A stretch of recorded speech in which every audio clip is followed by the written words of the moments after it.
Welcome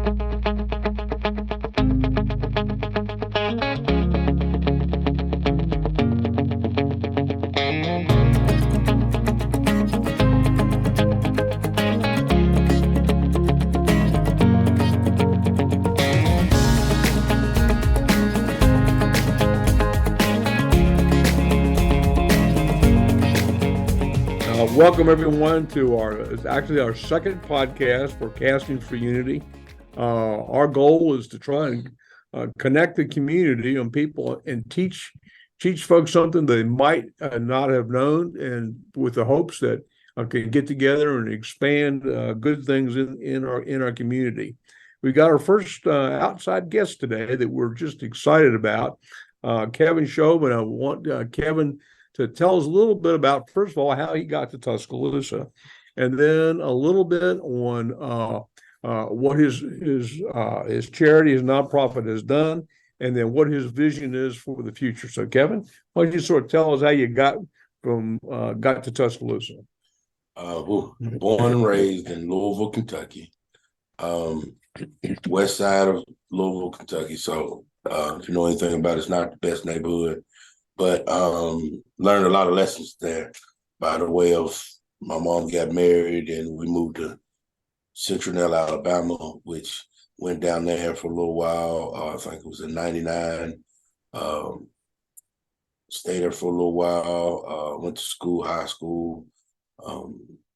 Worked with the state of Alabama. Got in there working with people with special needs at Bryce.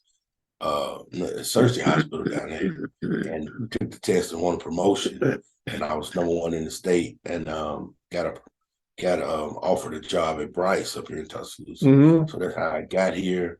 But thank God, God used mysterious ways to get me here. But now teaming up with a lot of people in the community, your real next step is a preventive program to keep the kids out of getting into the system. We have so many programs to deal with kids in the system that sometimes we forget about. The most important thing is not letting them get in at all. To start with, yeah. So, and the biggest thing with our group is the unity part of it is getting with other groups that are already doing and just helping them get to that next level. Mm-hmm. Giving them different types of experiences and stuff. Yes, what is a funny thing, some of you may know the former band director at County High School is Tommy Brennan, and Tommy's from Citronelle, and Tommy ended up marrying Kevin's football coach's sister. So a little bit of a connection there, and Tommy confirms that Kevin was quite a character in Citronelle. Kevin, tell us some of the things that the real next step is doing now. I know you're doing a lot of stuff with Matthews Elementary, but just sort of tell us some of the things you're doing with the kids now, and the Halloween thing that you did, and all the different types of things. Really, we're outreach to the whole community, not just kids, but with Matthews Assembly. This past summer, was allowed to take 27 kids, fully paid, no burden to the parents, fully paid to camp for a week, and 27 kids, all 27 got saved. 25 of them got baptized right there on the campgrounds by a pastor friend of mine out of Mobile with all their parents' permission. Mm-hmm. So we don't do anything without the parents' permission. We just had trunk or treat where we teamed up with District 2 Councilman Woodrow Washington. We teamed up with him. We did over 300 kids. Man, we had, almost 50, 60 bags of candy. It was so many people that came out and supported us, and we gave back to the community a safe place. So the whole thing is about your realness thing is giving the community that safe place to go to, giving the households that upper hand to get to that next level. And mm-hmm. We have a whole lot more coming. That was just stage one was the kids. Stage two is with the parents. Mm-hmm. We're going to be providing easy cook classes, quick meals where some of the parents don't know how to cook at all for some of our young kids. So they eat out a lot. So we want to try to do more healthy. So your real next step is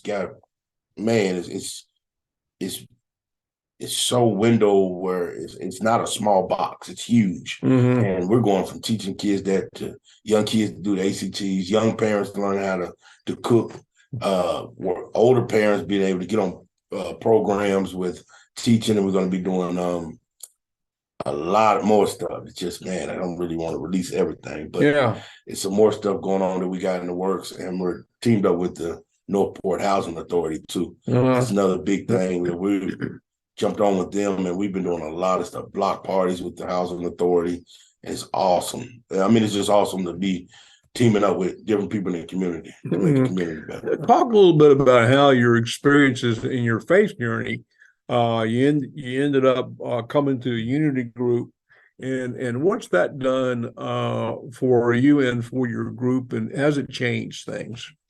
I think, man, it's eye-opening, because I wouldn't be at the church I was now because I was invited to come to Church of the Highlands, which through our unity group, but the works with the nonprofit introduced me to the unity group, which the unity group introduced me to Church of the Highlands. So it all works. I think it's all God's plan of, as long as you're doing what he tells you to do, it's like a puzzle pieces to get put together, and then you see the big picture at the end of it.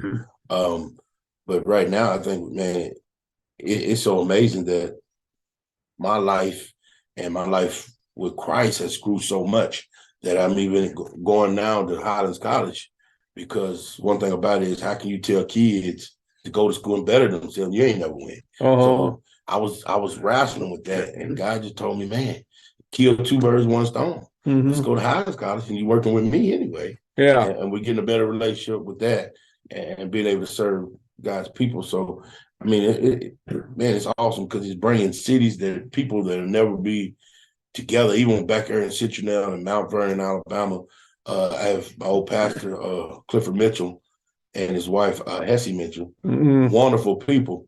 And they're teaming up. They came and spent their anniversary with us up here. It's just, so we're making an impact on the way we live, not what we're saying. It's how we're living. Yeah.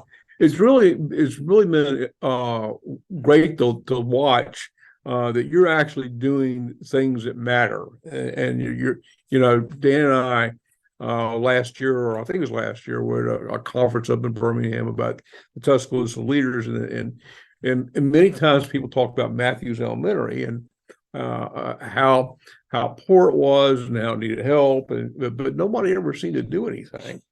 And I see your group with the Unity group actually doing things. You talk a little bit about the opening the doors in the morning for the kids, and some of the projects that we've done around Matthews. I think that's the most amazing thing, that I think a lot of people talked about Matthews because they didn't have anybody. Half of them have never been there. It was going on what they heard, or maybe what they drove by and seen the outskirts not looking as good. So part of the Unity group, man, thank them so much. They team up with us and got the front end looking good now. The landscaping done. We did the outside classroom, painted bathrooms on the inside. So, and opening up doors is really, some of these kids don't even get to see certain men unless they see them as cops and some of the white guys you only see as cops and are lawyers. You never see them showing love and showing that they're people too, and opening the doors. Some of these kids are so innocent. So we're implanting them, because they're going to remember those guys that open the doors. They're not going to look at every white guy being evil or every black. It's not that. What we're trying to show them is love, and show them that Christ does not care about color. It's not about color at all. It's about individuals and how you treat people. So, man, it's just an awesome idea how we all coming together, like you guys coming together and working with it at the school is even building up the teachers. A lot of teachers see it. They see, wow. Like today when Brad Newman showed up to my kids this morning, man, it was awesome. But they're saying, y'all brothers? Yeah. It's like brothers. I know they hear, they like white, but at the end of the day, showing love, that's brotherly love. That's how we train them.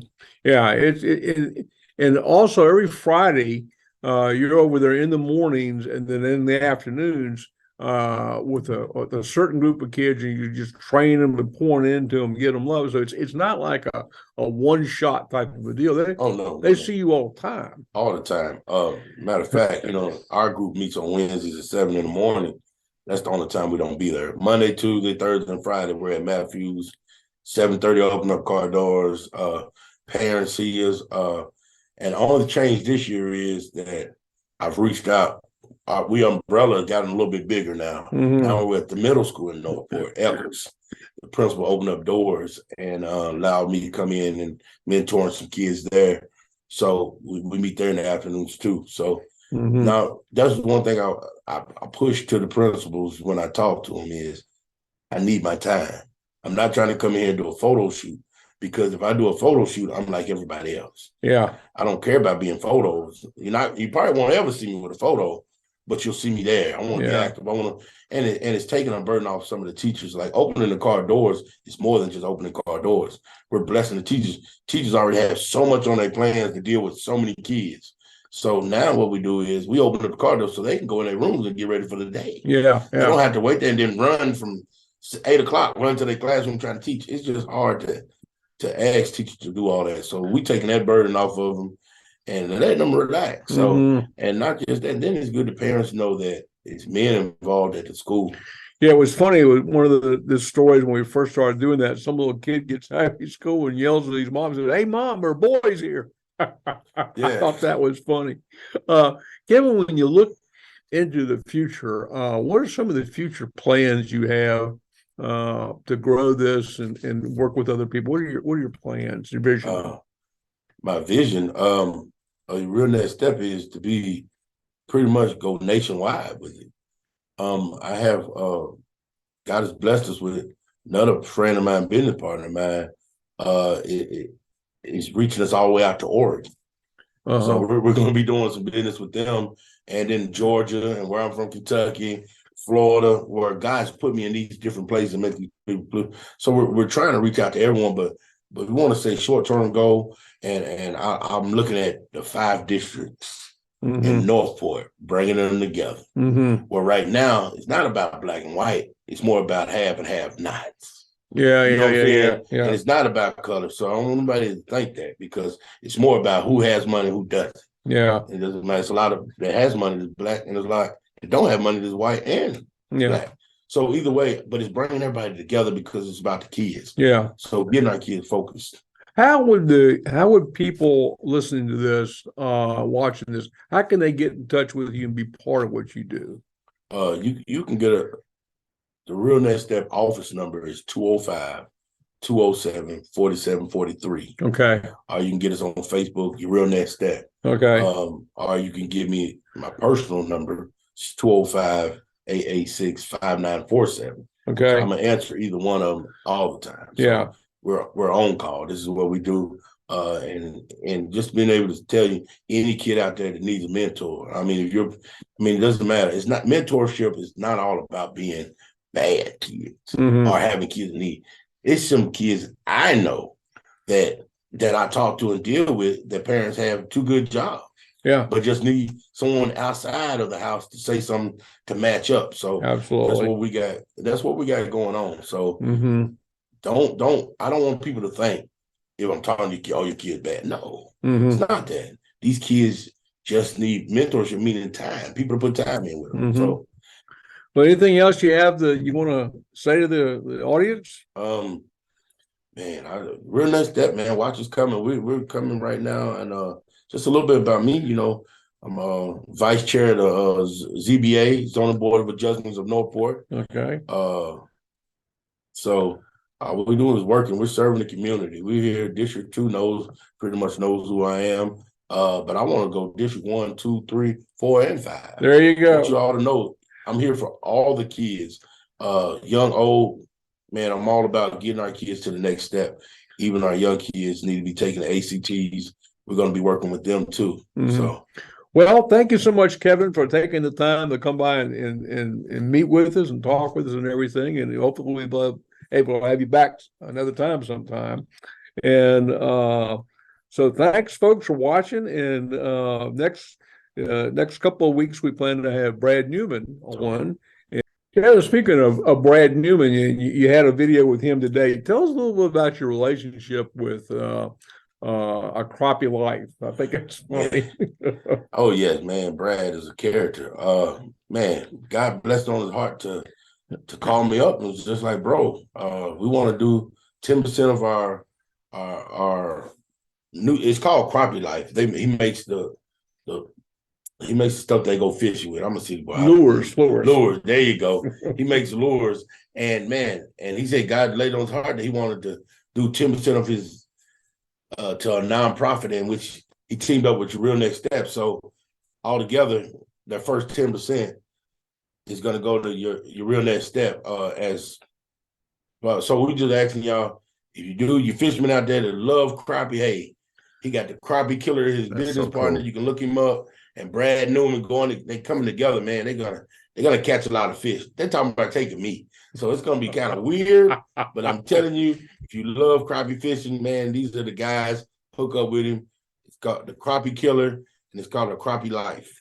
And of course, this is another great opportunity for the kids. A lot of the kids, a young man who was running a charity, similar to Kevin's, was saying, he was looking for, what do I give kids as a reward? Give them a meal, give them food. I said, give them an experience. A lot of these kids have never been fishing before. No one's ever talked to them about turkey hunting. No one's ever taken them out of Tuscaloosa. They've never seen, water, or been in a boat or anything like that. So we want to be able to give them experience and having fun and realizing, expand their vision of what's out there, which is also going to help them as far as visualizing what they want to do for a living. There's all sorts of jobs and stuff that like this.